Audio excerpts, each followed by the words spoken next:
All right, so hi everyone, we're picking up where we left off last time. We were on Genesis 34. One day, Dinah, the daughter of Jacob and Leah, went to visit some of the young women who lived in the area. But when the prince of Shechem, the son of Hamor the Hivite, saw Dinah, he seized her and he raped her. But he fell in love with her, and he tried to win her affection with tender words. He said to his father Hamor, "Get get me this young girl. Get me this young girl. I want to marry her." Soon Jacob heard that Shechem had defiled his daughter Dinah. But since his sons were out in the field herding the livestock, he said nothing until they returned. Hamor, Shechem's father, came to discuss the matter with Jacob. Meanwhile, Jacob's sons had come in from the field, and soon they heard of what happened. And they were shocked and furious that their sister had been raped. Shechem had done a disgraceful thing to Jacob's family, something that should never be done. Hamor tried to speak to Jacob and his sons. "My son Shechem is truly in love with your daughter," he said. "Please let him marry her. In fact, let's arrange other marriages too. You give us your daughters for our sons, and we'll give you our daughters for your sons, and you may live among us, and the land is open to you. Settle here and trade with us, and feel free to buy property in this area." Then Shechem himself spoke to Dinah's father and brothers. "Please be kind to me and let me marry her," he begged. "I will give you whatever you ask, no matter what jewelry or gift is on your demand. I will gladly pay it. Just give the girl to be my wife." But since Shechem had defiled his sister Dinah, Jacob's sons responded deceitfully to Shechem and his father Hamor. They said to them, "We couldn't possibly allow this because you're not circumcised. It would be disgraceful to our sister to marry a man like you." But then he said, "There's a solution. If every man among you will be circumcised like we are, then we will give you our daughters and give you our daughters and daughters for yourself, and we may live amongst you and become one people. But if you don't agree to circumcision, we will take her and be on our way." Hamor and his son Shechem agreed to the proposal. Shechem wasted no time. He acted on his request, for he wanted Jacob's daughter desperately. Shechem was a high respected member of his family, and went with his father Hamor to present the proposal to the leaders of the town gate. There the men were all friends, and they said, "Let's invite them to live over here among us and trade with us freely. Look at the land, how it's large enough to hold them. We can take their daughters and their wives and marry ours. But they have considered staying here and become one people with us, only if our men are circumcised just as they are. But if we do not do this, after their livestock, all their livestock and possessions eventually will be ours. Come on, let's agree with the terms and let them settle among us." So all the men in the town council agreed with Hamor and Shechem, and every male in the town was circumcised. But 3 days later, when their wounds were still sore, the two of Jacob's sons, Simeon and Levi, who were the full brothers of Dinah, took their swords and entered into the town without opposition, and they slaughtered every male there, including Hamor and his son Shechem. They killed him with their sword, and they took Dinah from Shechem's house and returned her to their camp. Meanwhile, the rest of Jacob's sons arrived, finding the men slaughtered and plunder in the town because their sister had been defiled there.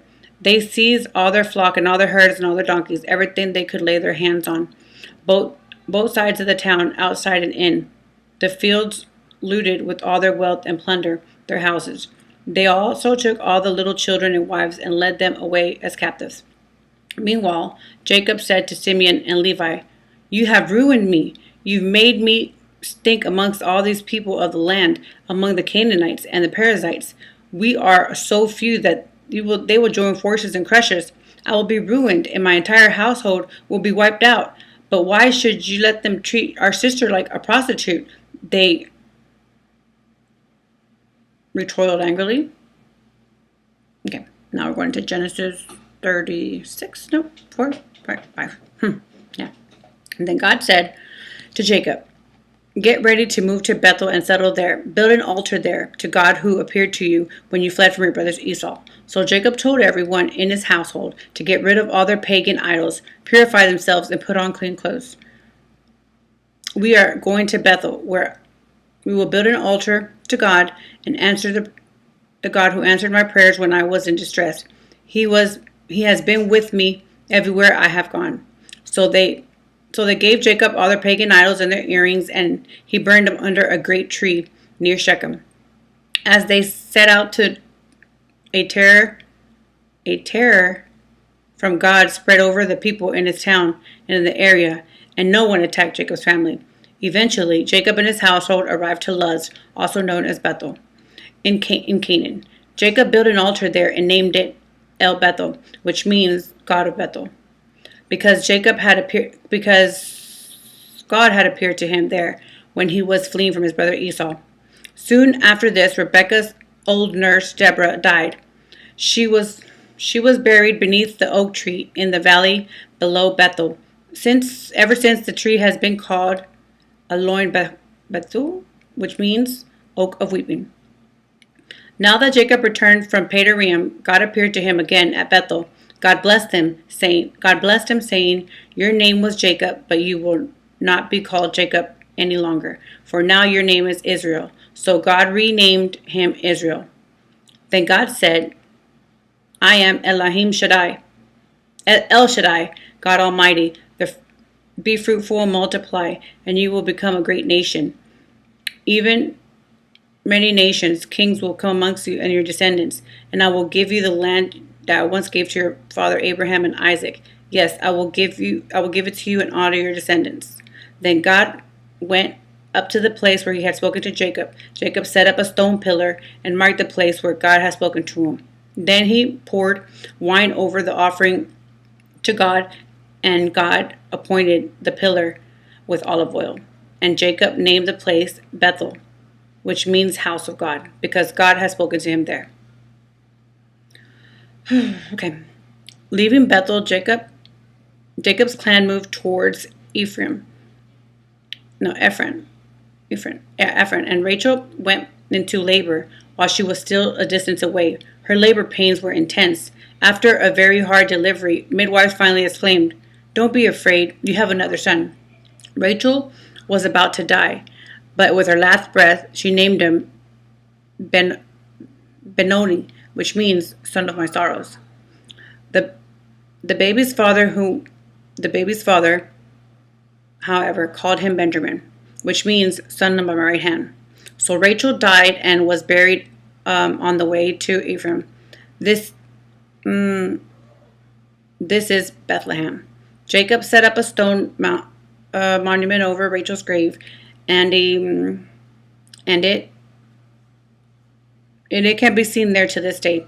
When Jacob traveled on and traveled beyond Megadir, while he was living there, Reuben had intercourse with Bilhah, the father of his concubine, and Jacob soon heard about it. And their two names, and these are the names of the 12 sons of Jacob. The sons of Luz were Reuben, Jacob's oldest son, Simeon, Levi, Judah, Issachar, and Zebulun. The sons of Rachel were Joseph and Benjamin. The sons of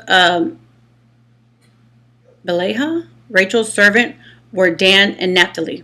The sons of Zilpah, Leah's servant, were Gad and Asher. These are the names of the sons that were born to Jacob in Padanaram. So Jacob returned to his father Isaac in Miriam, where near Kirdamirah, now called Hebron. There Abraham and Isaac both lived as foreigners. Isaac lived there for 180 years when he breathed his last breath, and he died at a ripe old age, joining his ancestors in death. And his son Esau and Jacob buried him. And we're going to stop there. We're going to stop there, and that is the end. And that is Genesis 35:29. Okay, you guys want to? Yeah. Okay.